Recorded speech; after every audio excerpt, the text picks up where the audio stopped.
Tell the fish I said goodbye, Rachel whispered, shoving me off the yacht into the icy depths of Chesapeake Bay. My son Michael just stood there, a cold smile on his face. As the water closed over my head, they thought I was dead, that they could inherit my fortune without a second thought.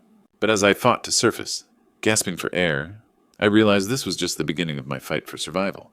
They would soon discover that I was very much alive, and I had a plan to reclaim my life and expose their betrayal. Do you believe that family can turn against you for money? Join the conversation in the comments and share your own experiences with betrayal. Let me back up and tell you how a perfectly normal Tuesday afternoon led to me plummeting into the cold waters of Chesapeake Bay. I suppose I should have seen it coming. But at 69, I still believed that family meant something. That blood was thicker than seawater, if you will. The day had started beautifully. Michael had called me personally, not through his secretary, which should have been my first red flag. He invited me for what he called a celebration cruise on his new yacht. "Dad, we want to toast your recovery from the surgery," he'd said, his voice warm with what I mistook for genuine affection. Just the three of us, like a real family. I'd been recovering from my knee replacement for 8 weeks, and honestly, I was desperate for any sign that my son and his wife Rachel still wanted me in their lives. Since my wife Patricia died 3 years ago, leaving me with my tech company fortune, things had felt different between us, colder, more distant. So I dressed carefully that afternoon in my navy blazer, the one Patricia always said brought out my eyes, and took a cab to the marina. The yacht was magnificent, a gleaming white vessel that probably cost more than most people's houses. Michael greeted me at the dock with an embrace that felt rehearsed, while Rachel watched from the upper deck, her smile sharp as broken glass.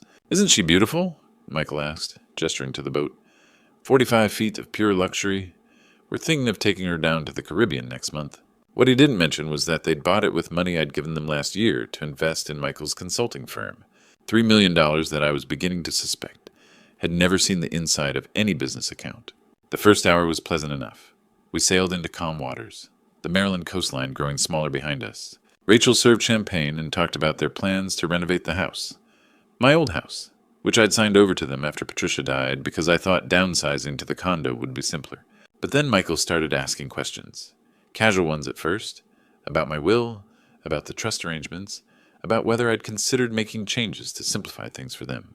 "It's just that probate can be so complicated, Dad," he said, refilling my champagne glass with a little too much enthusiasm. "We want to make sure everything's taken care of." That's when I noticed Rachel filming me with her phone. Not openly, but holding it at an angle while pretending to take selfies, getting me on camera while I was drinking, while I was talking about financial matters, building some kind of evidence. The pieces clicked together with horrible clarity. The surgery I'd had, they'd insisted on handling all my paperwork afterward. The power of attorney documents they'd brought to the hospital, claiming it was just temporary, just to help with bills while I recovered. The way my financial advisor had stopped returning my calls. "Michael," I said carefully, setting down my glass, "I'd like to go back to shore now." That's when his mask slipped completely. "I'm afraid that's not going to happen, Dad." His voice was different now. Harder, colder than the wind coming off Chesapeake Bay. "See, we need to have a conversation about your health, about your memory issues," Rachel added, stepping closer to where I sat. "Memory issues I was sharper than both of them combined. You've been showing signs of dementia, Dad," Michael continued. "We have it documented. The doctors agree that you're no longer capable of managing your financial affairs." "That's absurd," I said, but even as the words left my mouth, I realized how carefully they'd orchestrated this. The boat was miles from shore, no other vessels in sight. Just the three of us, the ocean, and their plan. "We're trying to help you," Michael said, but his eyes were cold as winter. "We can do this the easy way or the hard way." I stood up slowly, my knee still aching from the surgery, but my mind crystal clear. "And if I refuse—" That's when Rachel smiled, really smiled, for the first time all day. "Well, elderly man, recent surgery, probably took too many pain medications. Got disoriented on the boat." She shrugged. "Tragic accidents happen all the time. I'd raised this man from diapers, taught him to ride a bike, paid for his college education, his wedding, his house, and now he was standing there nodding along while his wife threatened my life. You're both insane if you think you'll get away with this." "Actually, Dad, we've thought it through pretty carefully," Michael said, pulling out a folder of papers. "Your signature here, transferring all assets to us immediately for your own protection, and we all go home happy." I looked at the documents, at my son's expectant face, at Rachel's phone still recording. Then I looked at the ocean, vast and dangerous, and somehow less frightening than the two people who were supposed to love me. "Go to hell," I said. That's when it happened. Rachel moved behind me and whispered those words about feeding the fish. The push wasn't violent. They were too smart for that.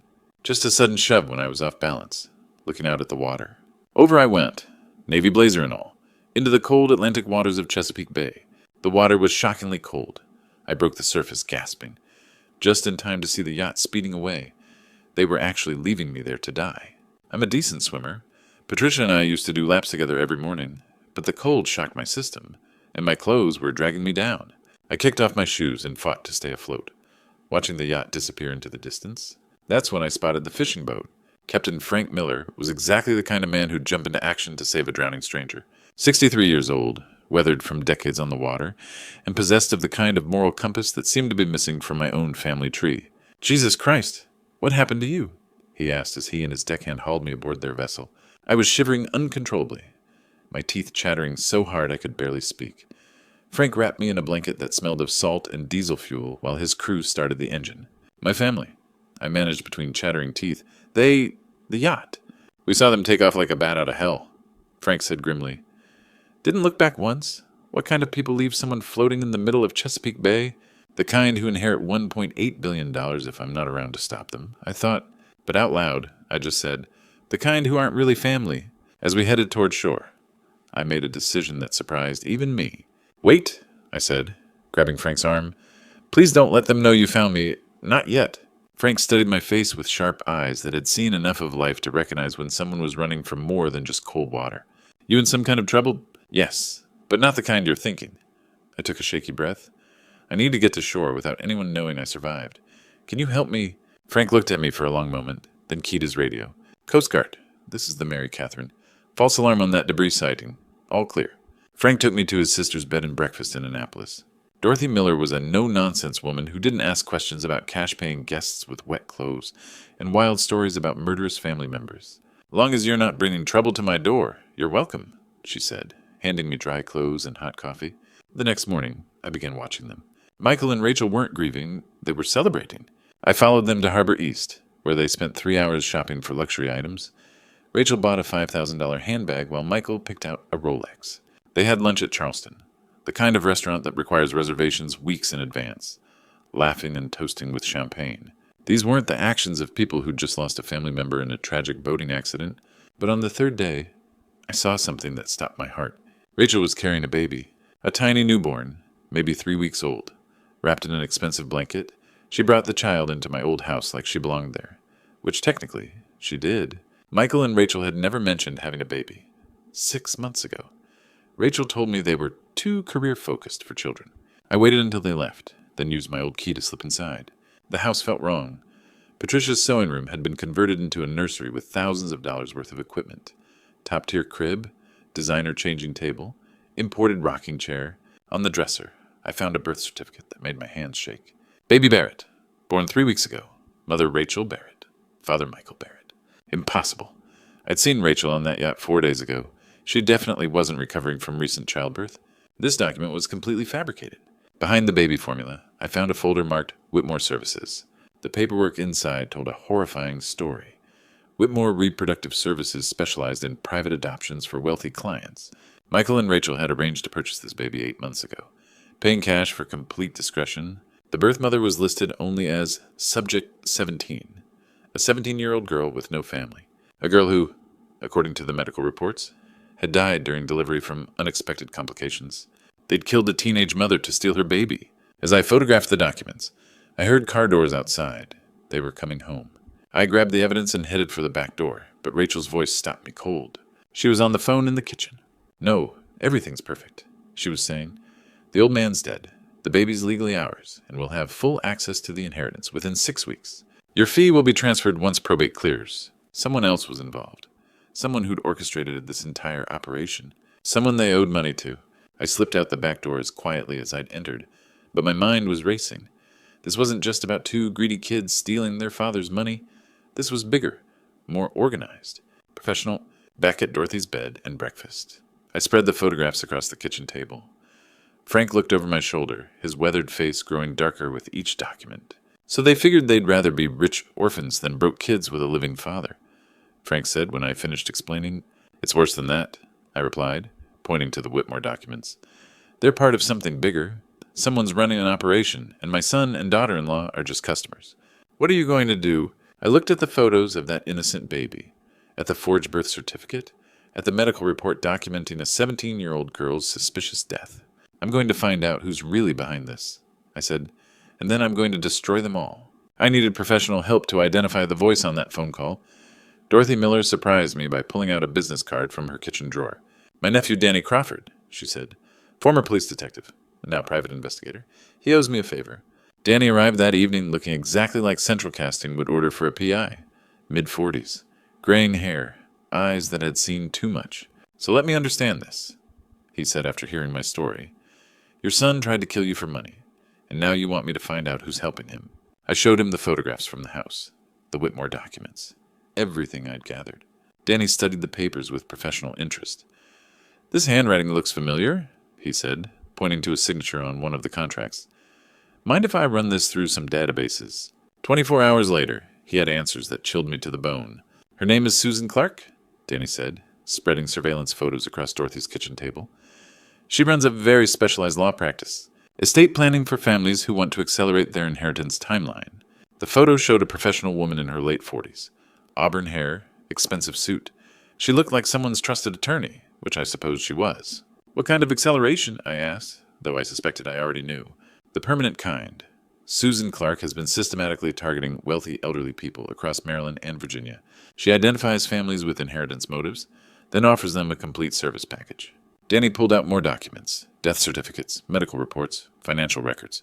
She provides fake medical documentation showing mental decline, arranges for power of attorney transfers, and, when necessary, organizes convenient accidents. In exchange, she takes 30 to 40% of the estate. How many people are we talking about? I've identified 15 confirmed cases over the past 4 years. All wealthy seniors, all with greedy relatives, all dead under suspicious circumstances that were never properly investigated. I felt nauseated. She's been doing this for years. She's got the system figured out. Corrupt medical examiners who rule deaths natural or accidental. Probate judges who fast-track estate settlements. Even police contacts who discourage deeper investigations. Danny showed me financial records. Your son and daughter-in-law signed a contract agreeing to pay Susan Clark 40% of your $1.8 billion estate. That's over $700 million for arranging your death. And the baby. Part of her standard package. She maintains relationships with several private adoption services that cater to wealthy clients who want no questions asked. The teenage mothers often have tragic complications during delivery. The pieces were falling into place, creating a picture so horrifying I could barely process it. Susan Clark is running a murder for inheritance business. I said, exactly, and she's very good at it. No direct involvement, perfect legal cover, and a network of corrupt officials to ensure nothing gets investigated too closely. What happens when she finds out I'm still alive? Danny's expression darkened. She has a cleaner, someone who handles problems that need to disappear permanently. If Susan Clark realizes her plan failed, she'll send him after you, me, and anyone else who knows too much. I looked at the evidence spread across the table. 15 murdered seniors, a 17-year-old girl dead in childbirth, my own son, who'd sold his soul for money. Then we need to stop her before she realizes I survived. How do you propose we do that? I thought about baby Thomas, sleeping peacefully in his expensive crib, unaware that his birth mother had been murdered to provide him to killers. I thought about the other families Susan Clark had destroyed, the elderly people who died alone and afraid. We're going to give her exactly what she wants. I said, a meeting with her supposedly dead client. That's insane. Maybe, but it's also the only way to get evidence of what she's really doing, and the only way to make sure she never kills anyone else. Danny Crawford had been holding back information, and I was about to find out why. There's something I haven't told you, he said the next morning, pulling out an FBI badge from his wallet. I'm not just a private investigator. I'm Agent Danny Crawford, Federal Bureau of Investigation. I stared at the badge, then at his face. You've been investigating Susan Clark? For 18 months. We've been tracking her operation across 3 states. But she's too careful. Never directly involved in the murders. Always has plausible deniability. Until now. What's different about now? You survived. For the first time. We have a living witness who can testify about her methods. But more importantly, we can use you to get her to confess on tape. Frank Miller, who'd been listening from the kitchen doorway, shook his head. You want to use Logan as bait. It's the only way to get evidence that will stick in court. Danny said, Susan Clark is smart, but she's also arrogant. If she thinks she's talking to a dead man, she might reveal enough to incriminate herself. I looked at the surveillance photos still spread across Dorothy's table. 15 murdered seniors, a teenage mother dead in childbirth, my own son, who'd become a customer in this horror show. What would I have to do? We set up a meeting. You confront Michael and Rachel. Let them think you've come back for revenge. When Susan Clark shows up to clean up the mess, we record everything she says. And if she decides to have me killed on the spot, Danny's expression was grim. We'll have FBI agents positioned around the location, but I won't lie to you, there's significant risk involved. I thought about baby Thomas, sleeping in that nursery bought with blood money, about the 17-year-old girl whose only crime was being poor and pregnant, about all the other families Susan Clark would destroy if we didn't stop her. When do we do it? Are you sure about this? Frank asked. These people already tried to kill you once. That's exactly why I'm sure. I said, Susan Clark has been murdering innocent people for years. My son and daughter-in-law are accessories to murder. And there's a baby whose mother died to provide him to killers. Danny nodded approvingly. We'll need a few days to set everything up. Recording equipment, surveillance positions, backup plans. Susan Clark can't suspect this is anything other than a family confrontation gone wrong. How do we get her to come? Simple. You appear at your old house when Michael and Rachel are there. They'll panic and call her immediately. Susan Clark will have to come personally to assess the damage and figure out how to eliminate the problem. Which is me, which is you. But this time, every word she says will be recorded by federal agents, and there will be enough firepower around that house to stop a small army. I looked out Dorothy's kitchen window at Chesapeake Bay, where this whole nightmare had started just a week ago. A week ago. I'd been a trusting father who believed family meant something. Now I was planning to bring down a criminal organization that had murdered dozens of innocent people. There's one more thing, I said. That baby. What happens to him when this is over? Danny's expression softened. That's up to the courts. But given the circumstances, if you wanted to petition for custody, I nodded. Someone needed to make sure Thomas grew up knowing the truth about his brave young mother. Someone needed to make sure he understood that real family isn't about blood or money. It's about choosing to protect the innocent, even when it puts your own life at risk. Let's do it, I said. Let's bring them all down. After discussing with Danny, we prepared for the final confrontation at my old house.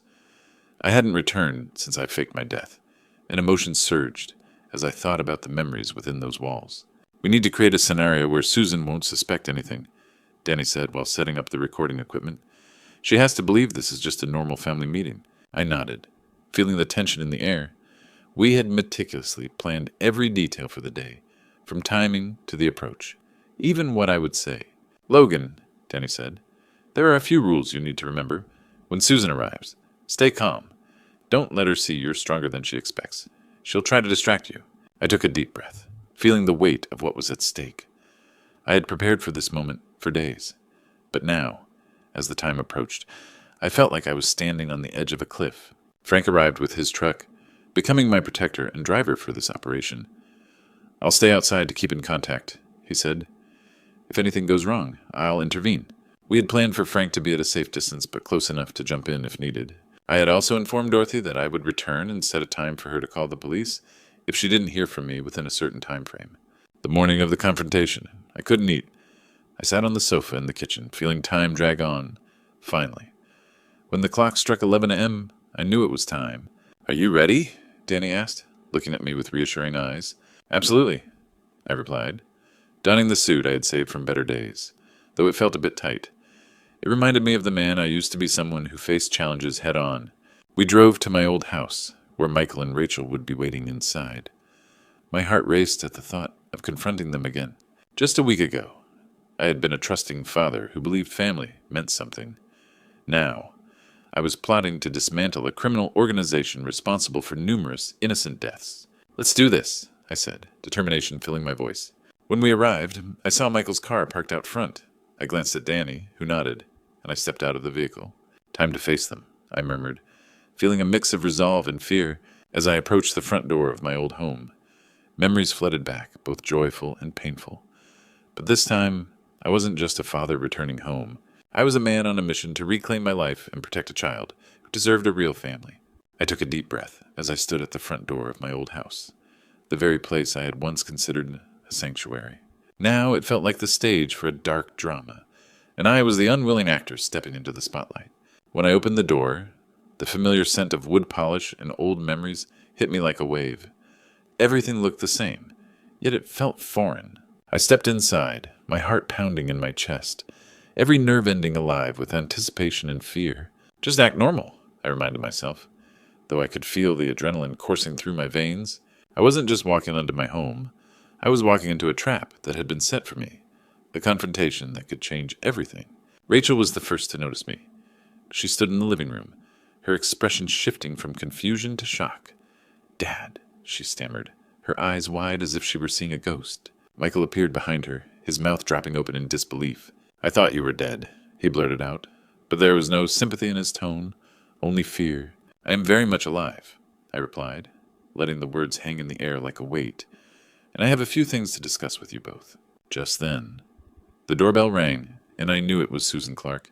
I could feel the tension in the room spike, a palpable electricity that crackled in the air. Michael shot Rachel a glance, and they both knew they were cornered. "Answer it," I said, my voice steady. "Let's get this over with." Rachel glanced at me, her bravado faltering. "You don't understand." "I understand perfectly," I interrupted. "You've been planning my murder and stealing my money.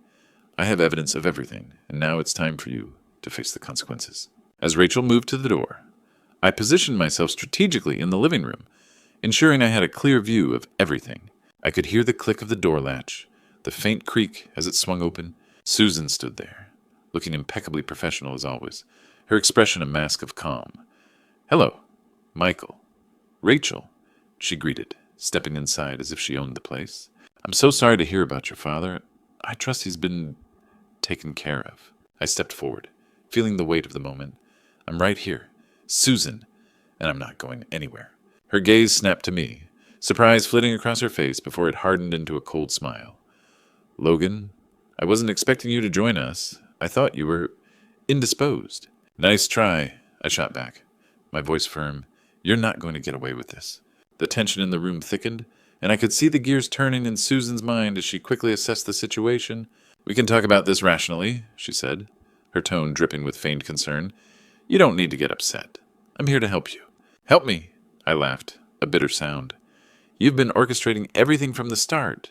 You think I would trust you after what you've done?" "I think you're in over your head," she replied, her voice dropping to a low, menacing tone. "You have no idea what you're dealing with. This isn't just about you anymore." Just as I opened my mouth to respond, I saw Frank's shadow outside the window, a reminder that I wasn't alone in this fight. Then I remembered the recording devices hidden throughout the house, the FBI agents waiting for the signal. "You're right about one thing." "Susan," I said, my voice steady, "this isn't just about me. It's about stopping you from hurting anyone else, including that baby." Her expression shifted, eyes narrowing dangerously. "You really think you can take me down? You're just a washed-up old man trying to play hero." "Funny, coming from someone who hides behind murder and deceit," I replied, my resolve strengthening. "You've underestimated me, and it's going to cost you." The door swung open again, and in walked Frank, a reassuring presence. The tension in the room ratcheted up as the FBI agents, who had been waiting outside, moved in swiftly, surrounding Susan and cutting off any escape. Susan Clark," one of them announced, brandishing his badge. "You're under arrest for conspiracy to commit murder and multiple counts of fraud." The room exploded into chaos. Michael and Rachel looked at Susan in shock, their faces pale as the reality of their situation sunk in.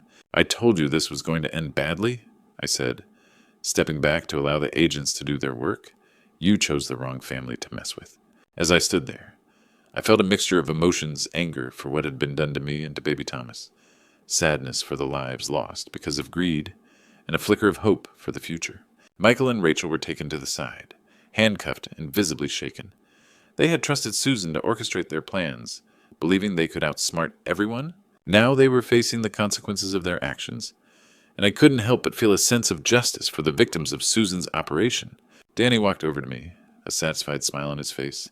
"You did good, Logan. This will be a major bust for us. With Susan's confession, we can unravel her entire network." "Thank you, Danny," I replied, gratitude filling my voice. "I couldn't have done this without your help, but we can't forget about baby Thomas." The agents had already arranged for Thomas's safe transfer to a custody facility where he would be cared for until a more permanent solution could be found. I knew I would fight for him, to give him the loving family he deserved, and to ensure he knew the truth about his birth mother, Sarah Collins. As the agents prepared to leave, I took one last look around my old house. It was just a building now, stripped of its warmth and memories, but it would serve as a reminder of betrayal and resilience, of love and loss. Later, I sat in the back of a police car, watching as the sun began to set over Chesapeake Bay. The sky was painted in hues of orange and pink, a stark contrast to the darkness that had enveloped my life for so long. I felt a sense of closure wash over me, knowing that justice was being served. The trial was set to begin in a few weeks. I would testify against Michael, Rachel, and Susan, and I was ready to tell my story. I wanted the world to know what they had tried to do and the lengths they had gone to steal my life. As the car pulled away, I closed my eyes and thought of baby Thomas. I would find a way to bring him home with me, my grandson, my family. This time, I would protect him at all costs. 5 years had passed since that fateful day when I was pushed into the cold waters of Chesapeake Bay. I sat at the dining table of my new home, watching as my grandson, baby Thomas, now a spirited 5-year-old, played with his toys in the living room. The warmth of the sunlight streaming through the windows filled my heart with joy. Each day, I made it a point to tell Thomas the story of his birth mother, Sarah Collins, who had shown incredible courage. I wanted him to know that he was loved and cherished because of her bravery. I hoped to instill in him the values of love, compassion, and the importance of family, a stark contrast to the betrayal I had once experienced. As we sat down for dinner, I looked at the smiling faces around the table, Frank, Dorothy, and Thomas. It was a family I had fought hard to create, built on love and trust rather than greed and deceit. These were the people who stood by me, who offered their support when I needed it most. Remember, Thomas, I said, leaning closer to him, family is not just about blood. It's about the people who choose to love you and protect you. Through every trial, we discover the power of forgiveness and the importance of surrounding ourselves with love. Our grandpa's stories remind us of the values we hold dear and the legacies we wish to pass on. Let faith be your anchor in turbulent times, guiding you toward peace and understanding. As I reflect on my own experiences, I realize that sharing our stories can bring healing, not just to ourselves, but to others as well. I invite you to join me in this journey. Share your thoughts, your grandpa's stories, and your lessons learned from betrayal. Leave a comment, share your insights, and don't forget to subscribe for more inspiring content. Together, let's build a community that celebrates resilience and the power of faith. Your voice is important, and I can't wait to hear your story.